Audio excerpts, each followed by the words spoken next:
What's up, catfish people? This is Justin with Team Wampus Cat. Figured I'd post a video on a DIY at-home bait tank.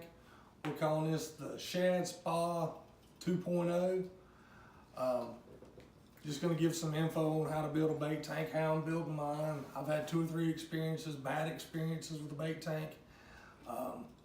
First bait tank I did out of galvanized, didn't know that the ammonia from fish reacts with galvanized and creates zinc and kills the fish.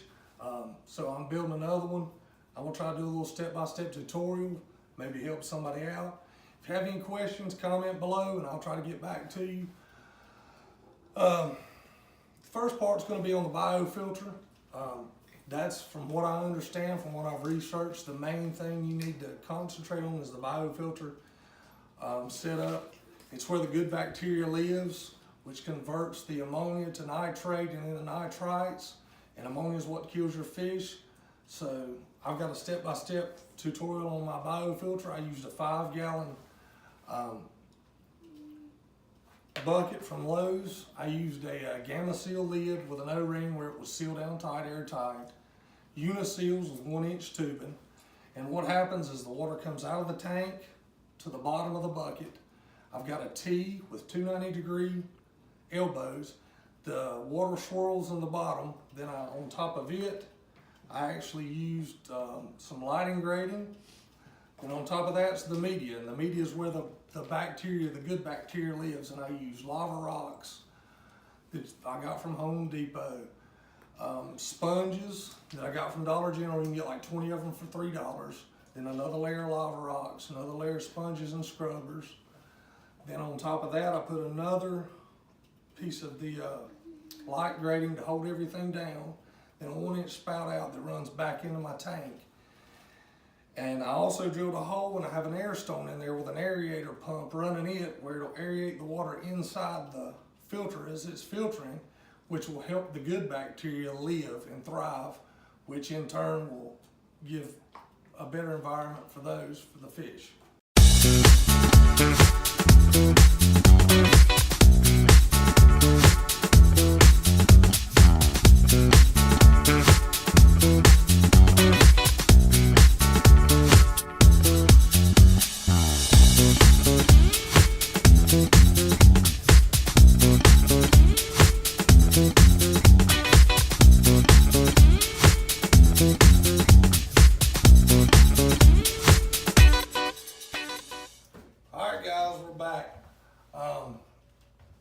This section I want to talk about the actual tank.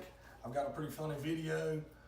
I finally found the tank. It was actually a laundry container from a hospital, and I cut it down as 295 gallons.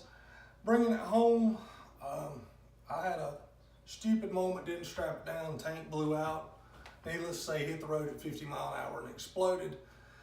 So I learned to weld plastic, which is not that bad of a process. Got on YouTube, did some tutorials. It's just a solder and iron process, learned to weld it. I cut the tank down, like I said, 295. I actually took it to a local salvage place around here and had the tank steel banded around it where when it swelled from the water, the cracks wouldn't bust out. Then epoxied the sides, the outside. I actually built a 2x2 cage to surround the tank, which is like a spa, sauna, jacuzzi, or whatever. That's why we're calling it the Shad Spa. I actually welded the inside, did all my bulkheads, drilled holes. There's no silicone, anything like that on the inside of the tank. I didn't want anything toxic on the inside of the tank. Got it built up, I insulated it, found some 2.5-inch foam insulation like they use in campers and RVs, insulated that. I will be wrapping the tank with some paneling that I bought, solid white paneling. So the tank's gonna be insulated, there's not gonna be any kind of silicone in it. I'm actually gonna build a top, which that'll be in a later video, that'll be in the next video when it's all set up, finished and running. So take a look at these pics and tutorial, see how I built everything. Well, here is the video of Bait Tank 2.0 that I'm actually building, I'm tearing my old one down. I just went and picked this tub up. Me and my kids, and I'm driving down the road, and I don't take my own advice and strap it down so it blows out and busts the entire side out of it. I don't know what I'm gonna do now. I call this Ledford luck or Ledford stupidity, either one, I don't know. I'll give an update later.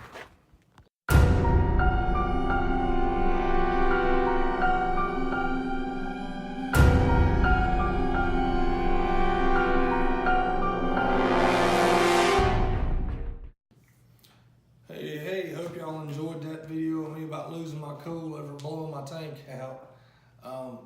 This part we're gonna be talking about my canister filter that I have. That's actually gonna filter the water to keep it clean and clear. It's a 1,200 gallon an hour Intex pool filter and pump. Like you see in the above ground pools you get at Walmart. I bought it on eBay, 30-something bucks. It's gonna filter, it's got a type C canister filter. The water will come in the bottom, be filtered. When it comes back out, I actually built a Venturi for my output. And what a Venturi is, a lot of gold miners use them, guys use them for fertilizer spread and stuff like that. It's where the water is a low pressure, high output, comes down to a high pressure point. On mine it's a piece of 1-inch PVC coming down, cut at an angle, I'll have pictures of it. And it creates high pressure, creates a siphon, pulls ambient air down into the water. When it pumps back out, it's like a self-aerator. A lot of guys use them for the commercial fish stuff like the tilapia. Found a lot of stuff out on the internet about it. Something you got to tinker with and play with, but I think it's going to work. It's going to help me out a lot with my aeration. Between my 1,200 gallon an hour canister pump and my biofilter running 1,000 gallons an hour with a 295 gallon tank, that means I'm gonna be cycling my water like 7.5 times an hour. So I should have good clean water, and it aggregate the top should help keep my temperature down. I'm actually gonna have two 16-inch air stones. It's pumping air in and aerating the system. So hopefully I'll be able to keep fish alive and not kill them, because it's 2.5 hours away from my closest place to get bait. Well, maybe an hour and 45 minutes, 2 hours to Jamie K's. So I can catch my own shad, catch my own bait, keep them here, make everything a whole lot simpler when we decide to go fishing this summer. Thank y'all for watching the video. I'll have the full process posted within the next few days. After we get it up and running, get it cycled, I'll have another video with it, hopefully with some fish in it. Thank y'all for watching. If you like the channel, please subscribe, hit the little bell button, that way you get notified when the next video comes out. Thank y'all and God bless.